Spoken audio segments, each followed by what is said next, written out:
Out of all the things that I love about UAE, one thing is UAE does not just celebrate its culture, it also protects it, that too with proper rules and laws. So if you've been living in the UAE for quite some time, you know that there are certain rules that you literally cannot mess up with. Let's talk examples. Like the first one is how you behave in public matters.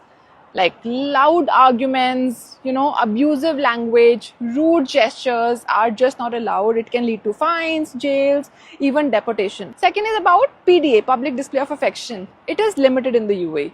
Holding hands is fine, but kissing, hugging in public is something you should avoid. Third is about dressing up. So you ought to dress up in a respectful manner. Beaches are more relaxed, but when it comes to government buildings, residential areas, malls, you better dress modestly. You don't need an abaya, but just avoid revealing clothes. Another one is about photography or videography. So you cannot just click anybody's picture without their consent, especially when it comes to government buildings or military sites. No, just do not take the picture. Also, let's talk about social media. Social media is not a free pass for anyone in the UAE, and you cannot just post content insulting the UAE, its leaders, religion, culture, etc.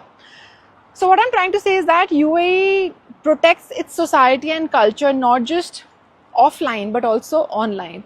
And now UAE is taking another step further. So today I want to talk about this new initiative, the launch of something called AI, artificial intelligence, in the ring. This is like the world's first initiative to make sure that AI gives you the correct, culturally aligned information answers whenever you ask any question relating to UAE's history, culture, society.